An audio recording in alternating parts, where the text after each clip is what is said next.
Indie Comic Union presents Quilt, a collaboration between the comic makers of the Union, an original story set upon the dying patchwork world of the Quilt.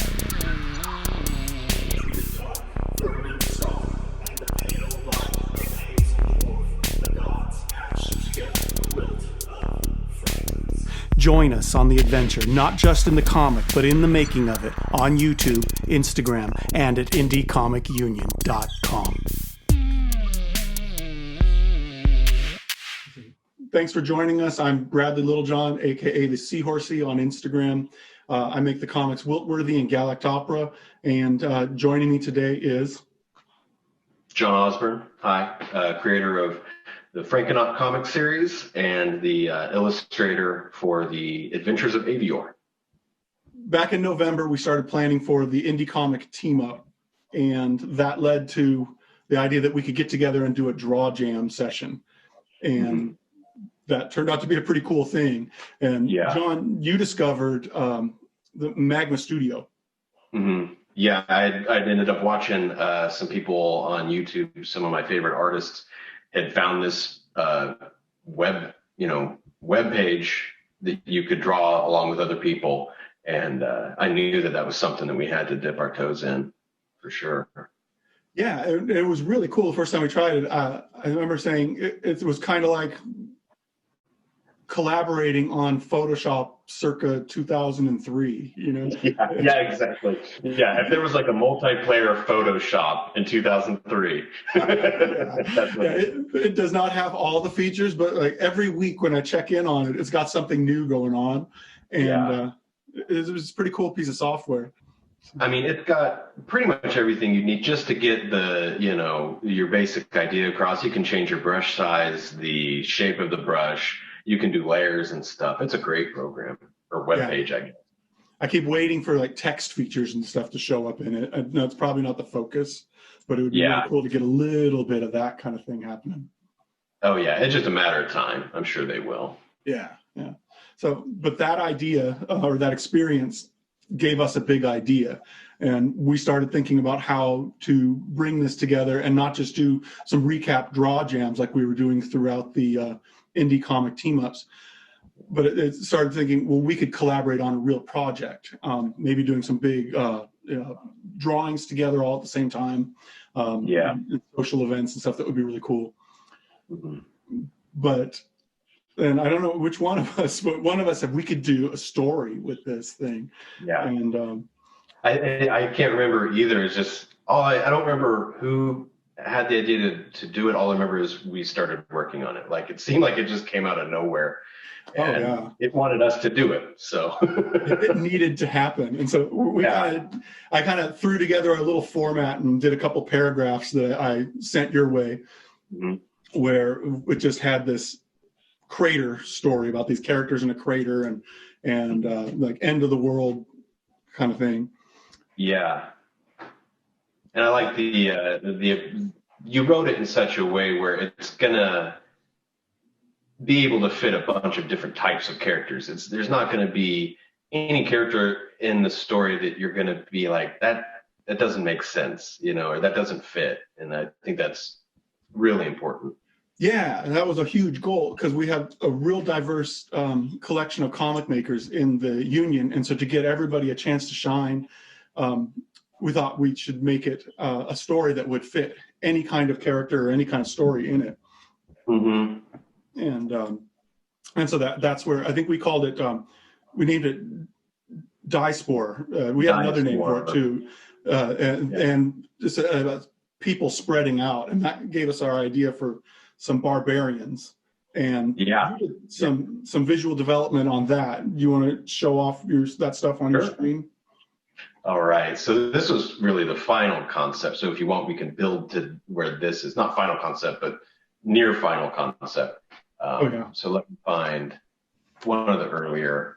This was probably the earliest concept of her with her different names I was playing with that didn't end up happening. And then your character Tar, I believe, is making an appearance right here. So that was just the first concept of a character that I was thinking of that would be really interesting. I've always loved characters like Big Barda and Wonder Woman and the like Angela from the Spawn series, just these battle hardened, warriors. And I thought it'd be cool if we had a scenario where she comes from a culture that was at one point elite and very impressive, and then due to something that happens to them, they are essentially dropped to the bottom rung of civilization. So they go from these really impressive warriors down to almost a barbarian, like a Stone Age level, but they still have some of the remnants of their society, and their technology is still in the periphery, so you still see it. And this character I saw is someone wanting to reignite her culture's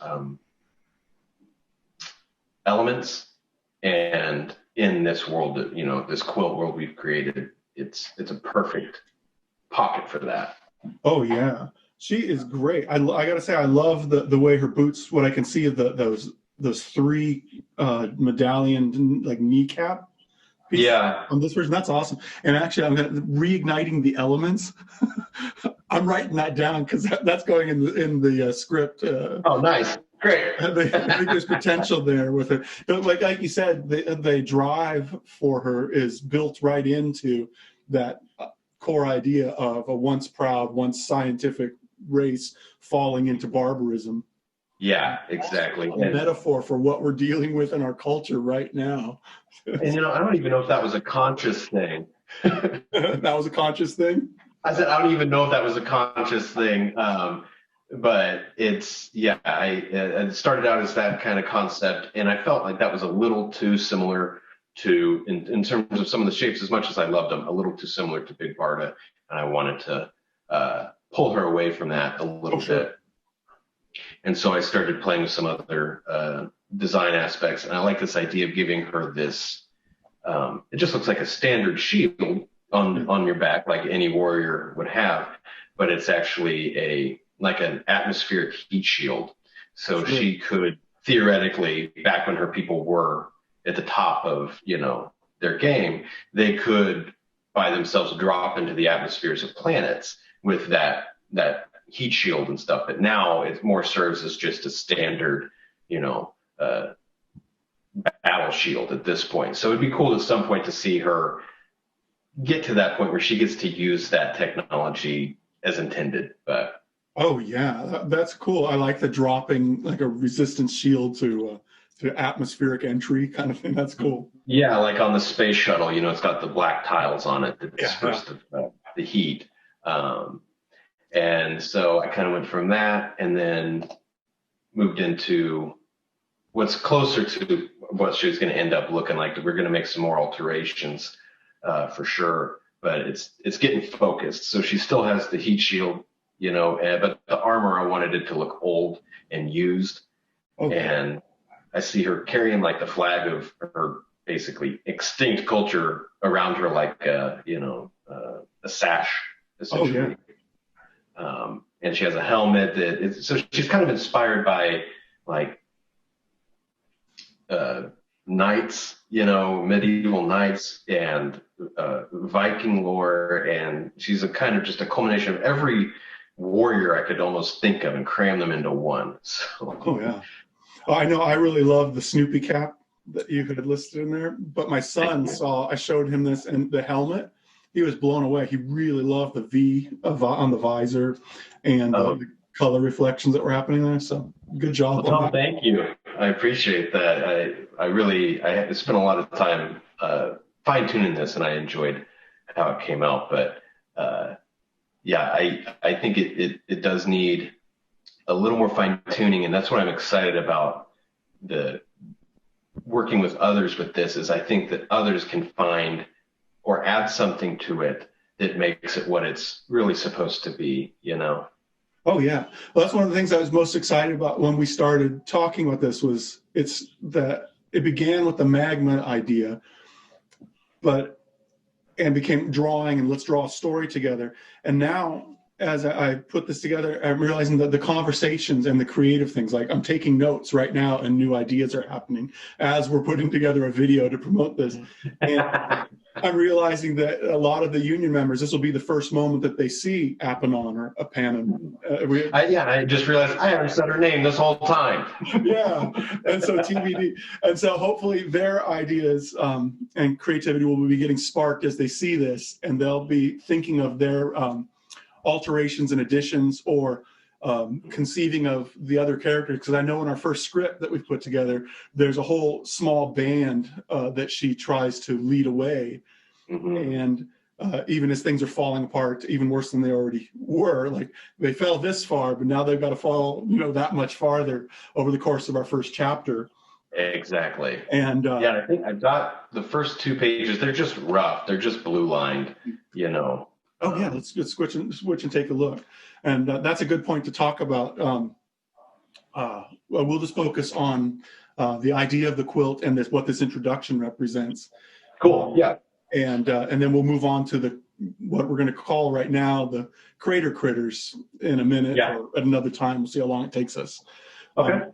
But man, this is cool. So it's just super rough. This was more just getting things in place so that when we get to the point where we're all collaborating, everything can be done over the top of this. And I just wanted to have some material basically for us to show. So none of this is permanent. I'm not trying to set up any design aspects or anything.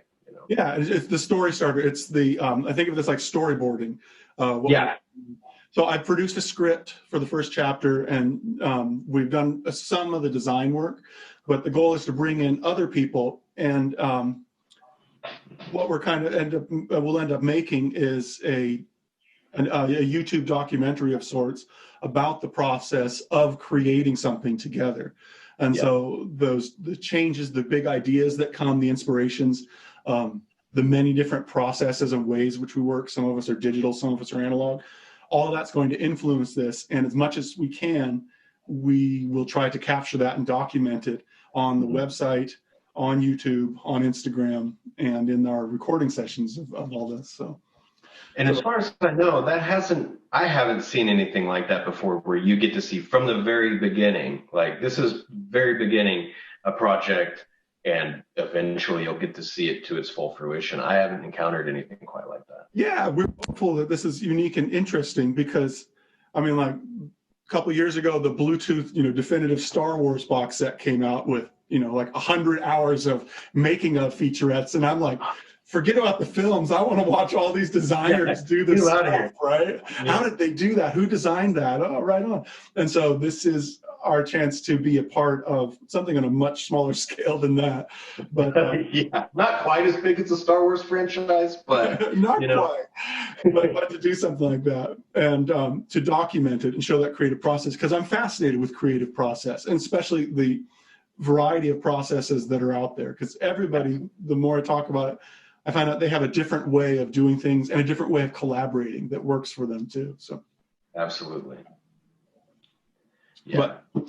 So I guess we should talk about the mythology of what's actually happening in these roughs, and I'll overlay that animation that I have posted already and on Instagram, and we'll show that off in a second. Awesome. John and I imagined this thing that I'm calling the Bruise Black, and we haven't talked like with words about that, but that's kind of the TBD, what we were talking about name of it. Mm-hmm.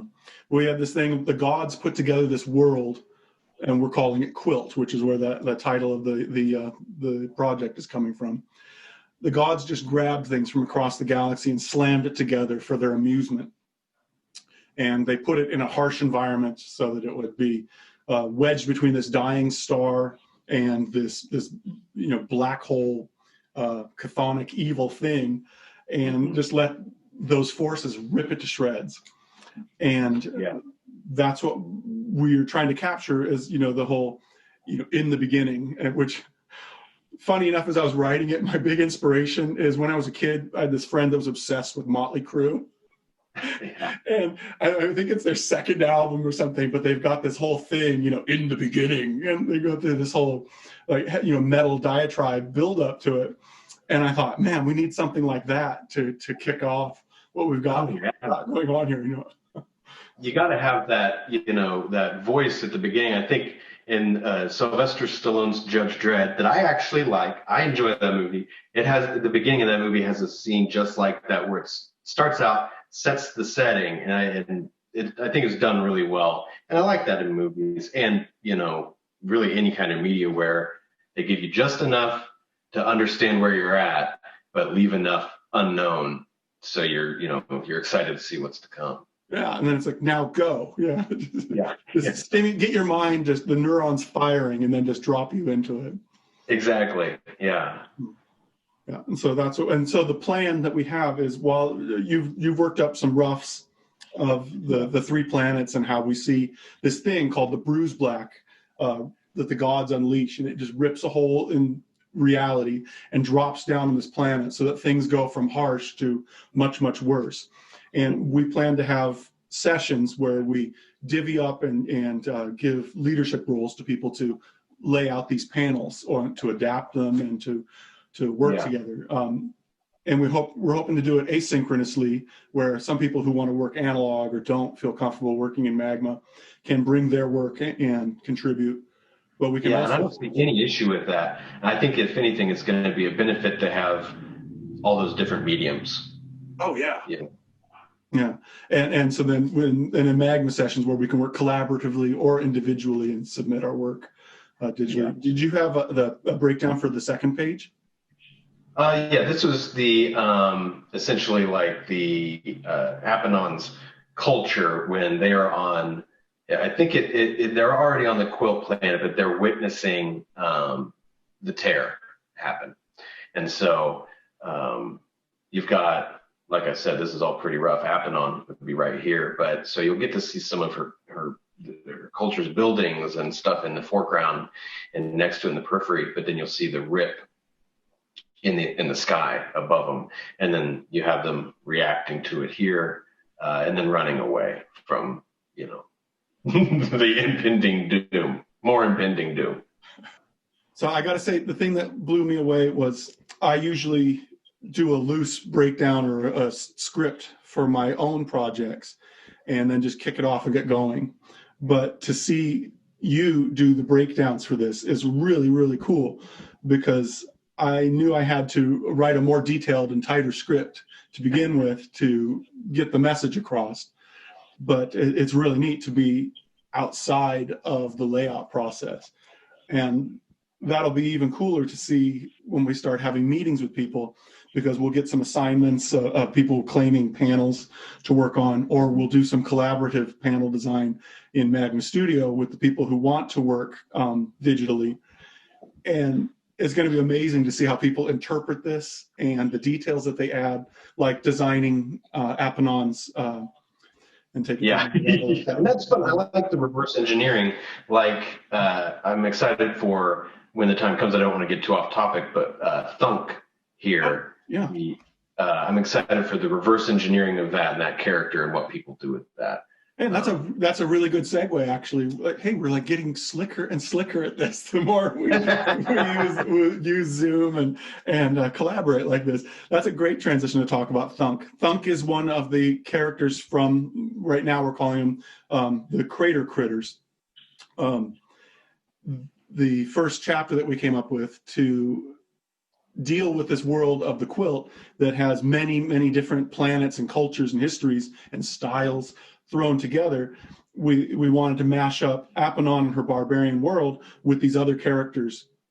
And they have a very anthropomorphic Animal Crossing, Adventure Time, all kinds of influences going on with them. But one of the characters that we didn't want to fill in too many gaps on is this cool character of Thunk. And I guess, as we go through this, we're going to have to give up the script and some of the surprises in the script, the beats of it, and things that are emotionally great. But Thunk goes. I hope I didn't just give something away. What's that?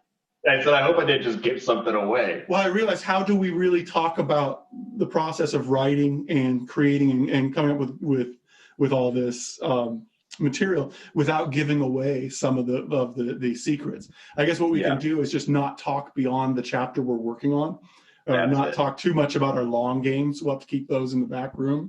Yeah. And, but with Thunk, by the end of the chapter, Thunk goes through a transformation where they go from being this very doting paternal character in the crater to being turned into that weapon that Aponon is holding and using.